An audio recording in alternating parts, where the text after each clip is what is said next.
आज हम Candibiotic plus ear drop का कंप्लीट रिव्यू करने वाले हैं। आप अपनी स्क्रीन पर देखिए, ये Candibiotic plus ear drop है। इसे ग्लेनमार्क फार्मास्यूटिकल लिमिटेड द्वारा मैन्युफैक्चर किया जाता है और नवंबर 2022 में इसके 5 ml पैक का प्राइस लगभग 90 रुपीज़ है। अब आप इसके कंपोनेंट्स देख सकते हैं। इसमें बैक्लोमेटासन 0.025%, क्लोट्रीमेजोल 1% और नियोमाइसिन 0.5% वेट बाय वॉल्यूम है। अब हम एक एक करके इस तीनों कंपोनेंट्स की वर्किंग प्रोसेस की जानकारी लेते हैं। सबसे पहले बैक्लोमेटासन, जो कि एक कॉर्टिकोस्टेरॉइड है। ये डेक्सामेथासन के समान होता है और इसे मेनली एस्थमा या ब्रोंकोस्पैज्म, खासकर एक्यूट ब्रोंकोस्पैज्म, इसके अलावा सीजनल या फिर नॉन सीजनल एलर्जिक राइनाइटिस में भी उपयोग किया जाता है। जब व्यक्ति को किसी भी चीज़ से एलर्जी होती है तो उसे काफ़ी सर्दी जुकाम भी हो जाता है और तब इसे इंट्रानेजल यानी नाक में डालने वाले स्प्रे की तरह यूज़ किया जाता है।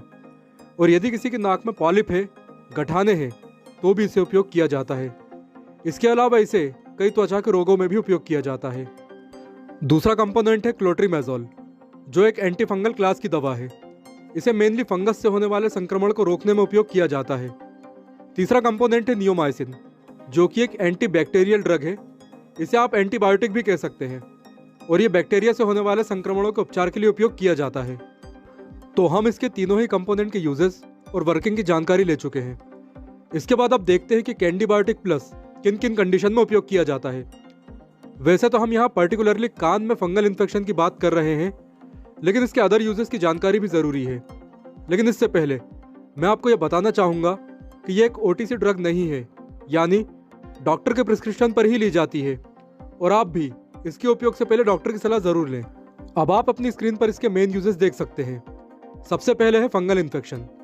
फंगल इन्फेक्शन ज़्यादातर बच्चों को या ऐसे लोगों को होता है जो अपना ज़्यादातर समय पानी के आसपास बिताते हैं, जैसे कि स्विमर्स या तैराक। आप जानते ही हैं कि फंगस हर जगह पाई जाती है और इसे वृद्धि करने के लिए नमी यानी मॉइस्चराइजर की ज़रूरत होती है। तो ऐसे में हमारे कान की नली या नाक और मुंह के आसपास का एरिया फंगस की ग्रोथ के लिए काफ़ी फेवरेबल होता है। तो कान में, नाक में या मुंह के आसपास यदि फंगल इन्फेक्शन हो गया है तो इस दवा का उपयोग किया जा सकता है। इसके बाद कैंडिडियासिस, जो कि यीस्ट से होने वाला संक्रमण है और यह संक्रमण ज़्यादातर त्वचा या जेनिटल्स में होता है। इसमें त्वचा पर काफ़ी खुजली होती है, पपड़ी जम जाती है और त्वचा लाल भी पड़ जाती है और जेनिटल्स पर भी कुछ ऐसे ही प्रभाव पड़ते हैं। लेकिन कभी कभी उनमें वाइट और बदबूदार डिस्चार्ज भी होने लगता है।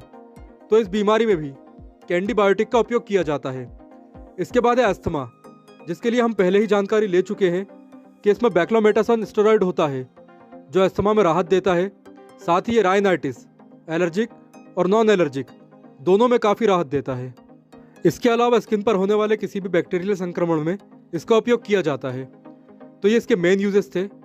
इनके अलावा भी इसके कई यूजेस हैं जिन्हें आप अपनी स्क्रीन पर वीडियो को पॉज करके देख सकते हैं।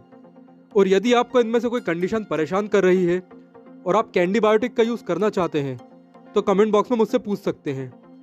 तो आपने देखा कि इसे कई कंडीशंस में उपयोग किया जाता है, लेकिन यहाँ क्योंकि हम पर्टिकुलरली कान की बात कर रहे हैं, इसलिए यदि किसी के कान में फंगल इन्फेक्शन है तो इसे उपयोग किया जा सकता है और ये फंगस को खत्म कर देता है।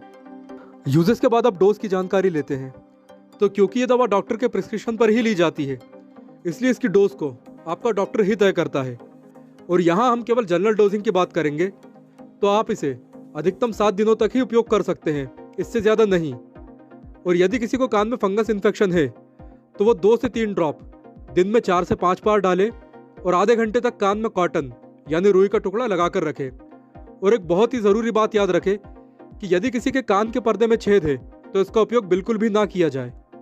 डोज के बाद अब साइड इफ़ेक्ट्स की बात की जाए तो इसके कोई खास साइड इफ़ेक्ट्स नहीं होते।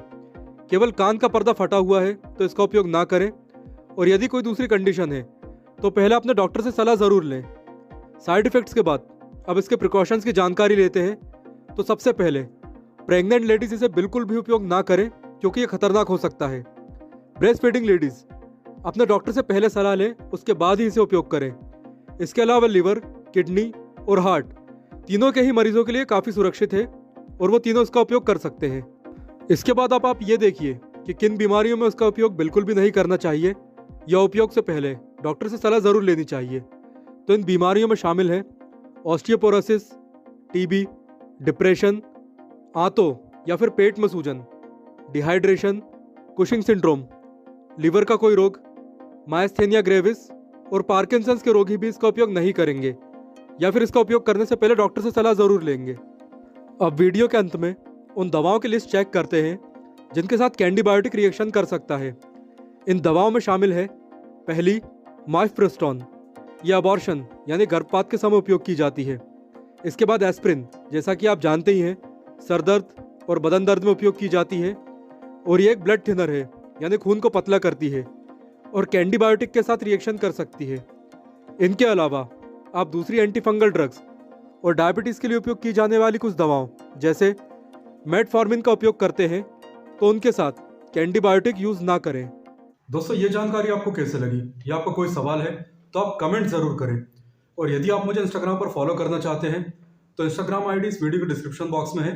And again, thanks for watching this video.